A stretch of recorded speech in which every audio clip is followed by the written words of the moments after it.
October 1968. The world watched nervously. Just a year and a half earlier, Apollo 1 had ended in tragedy. 3 astronauts lost, the program in doubt, confidence shaken. Apollo 7 would decide if Apollo could continue. Inside the spacecraft were 3 men, Wally Schirra, Don Eisele, and Walt Cunningham. Their mission was not glamorous. They were not heading to the moon. Their task was simple and monumental: prove the spacecraft could be trusted again. For 11 days, Apollo 7 circled Earth.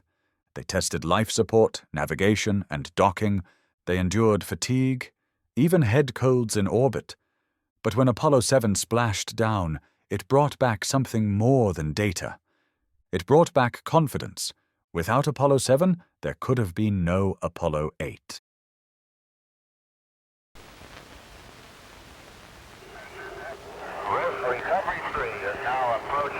During a rainstorm on the morning of October 22, 1968, in the Atlantic Ocean, the United States completed one of its most remarkably successful tests yet of man and machine in space.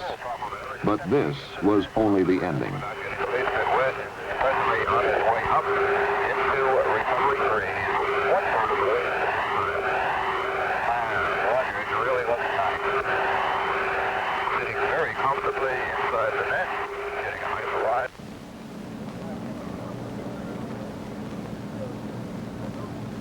It was on a clear morning almost 11 days earlier at the Kennedy Space Center's Launch Pad 34 in Florida that we witnessed the beginning of the first manned mission in the United States Apollo program to land astronauts on the moon. The purpose of the flight of Apollo 7 could be stated very simply: prove that the spacecraft command and service modules would function properly in space long enough to carry men to the moon and back. Accomplishing this was considerably less simple. It meant showing that a brand new spacecraft, far more complicated than its predecessors, would operate so well it could be trusted to take men well beyond near-Earth orbit. The astronauts were spacecraft commander Walter Schirra and pilots Don Eisele and Walter Cunningham. The Kennedy Space Center had spent long days in preparation and checkout, working toward a launch time which had been set for months. It was not by chance that Apollo 7 lifted off only 2 3/4 minutes after the appointed moment. 5, 4, ignition, GR.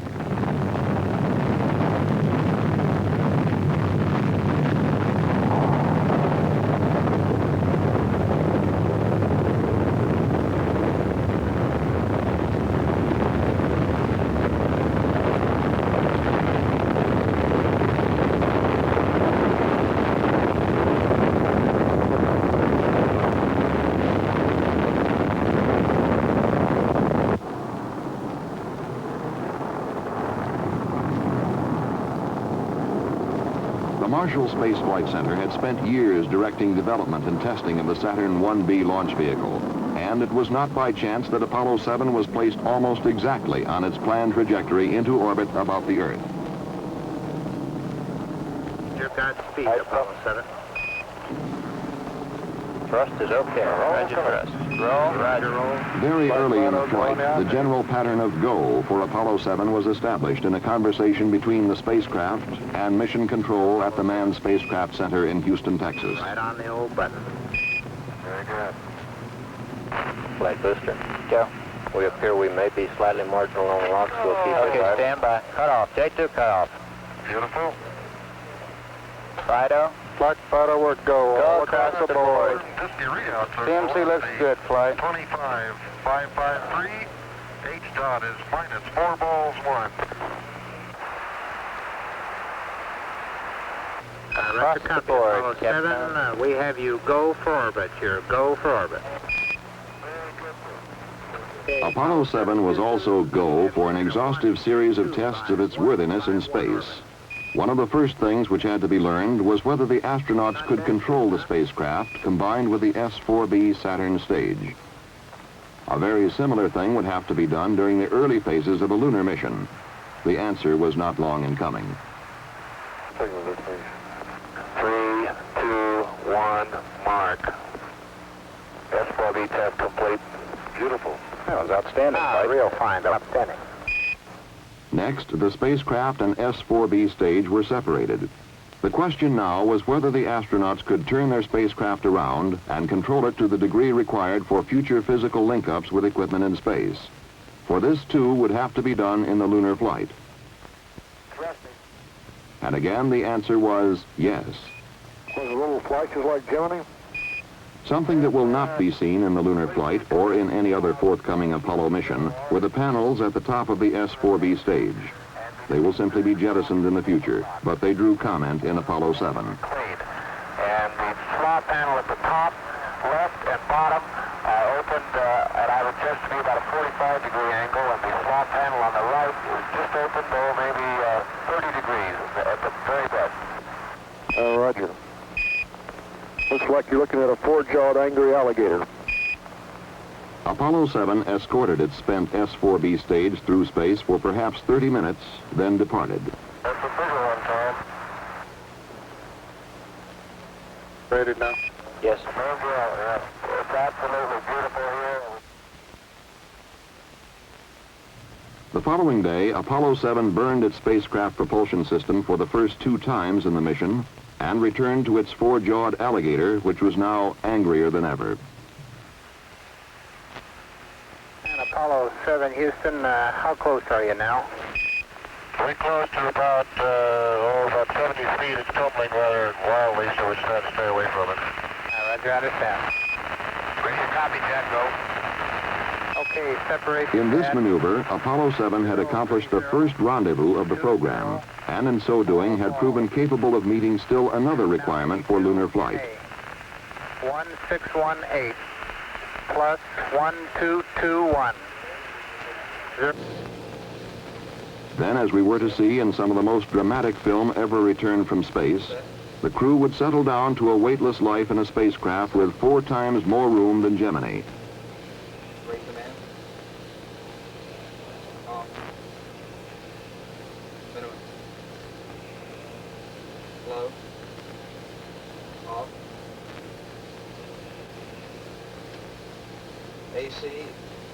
There would be a host of other tests under a host of other conditions.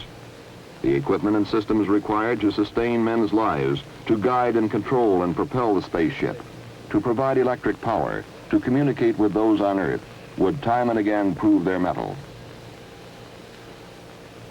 The propulsion system, for example, was burned 8 times, and it behaved perfectly every time. Off, down, and guard.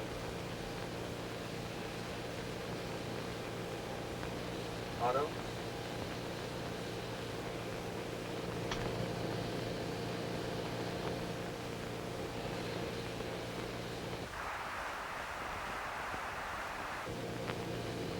The crew worked with a telescope and a sextant, taking landmark and star sightings for navigation, as will be required for lunar flight.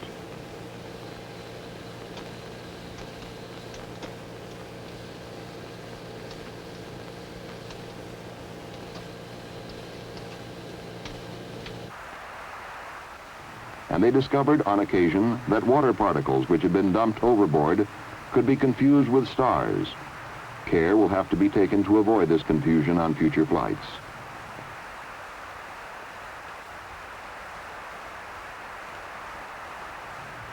All in all, though, problems were minor and generally were readily overcome or solved. The spacecraft almost seemed to grow stronger as the days went by.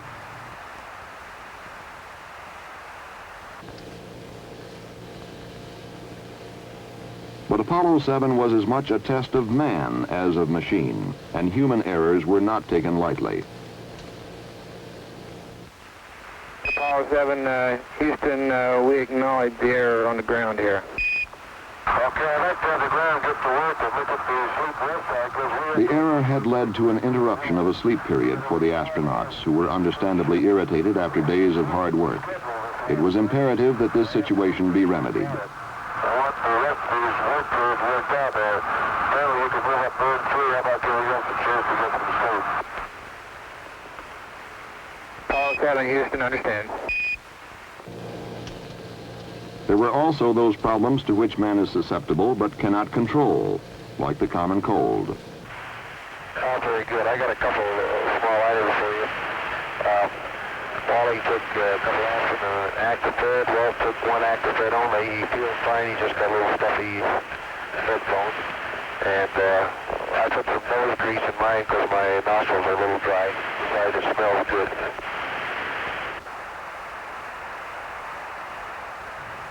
As the cold spread to all three astronauts, doctors feared that there might be discomfort, even pain, with eardrums as pressure increased during re-entry. The astronauts were able to cope with the problem, however, by taking decongestants and holding their noses and blowing to equalize re-entry pressures. Always before, we've had to be content with merely listening to our astronauts during their flights. In Apollo 7, through the medium of television, we could actually see them in space for the first time and become better acquainted with weightless life aboard a spacecraft. You're picking up, I can read it now, just a minute. It says from that lovely Apollo something. You guys should write. Apollo room. High atop everything. Something. High atop everything. Looks good. I can see Wally Hamlet now, and Don has a smile on his face, and there's Walt. Down the Gulf Coast. Okay, what's the next one? A little closer, Wally. It says keep those cards coming. Cards and letters coming in. Coming in, folks. It's loud and clear.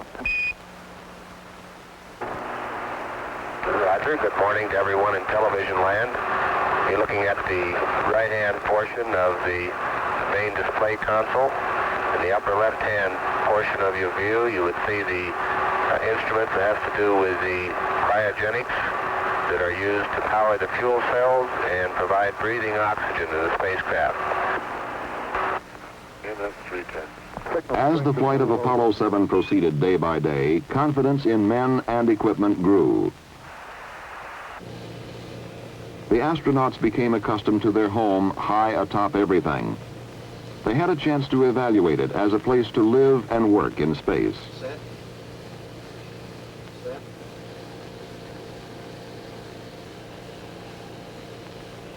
Is that all?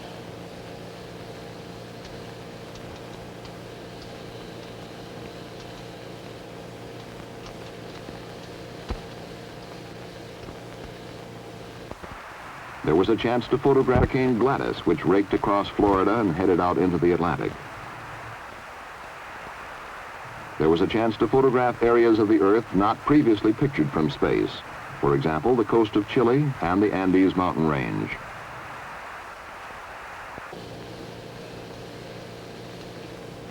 The crew could evaluate such things as the importance of exercising,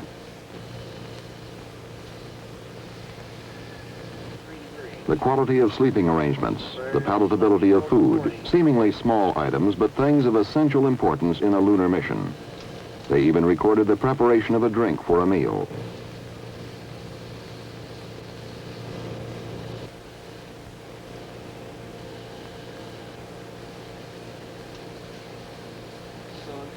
We have Comet Australia.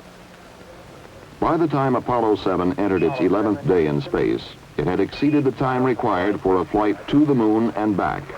It was also well on its way to accomplishing all planned objectives and more.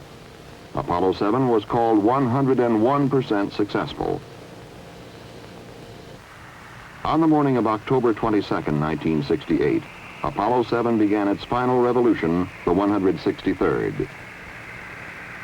At approximately 259 hours and 39 minutes after liftoff, the spacecraft propulsion system was burned for the final time, and Apollo 7 headed home to Earth.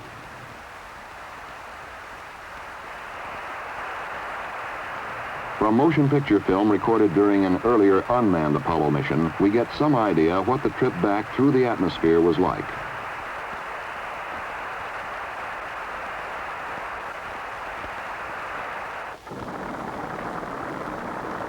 In less than an hour after touchdown in the Atlantic Ocean, the flight crew emerged from helicopters which had brought them to the recovery ship, the carrier USS Essex.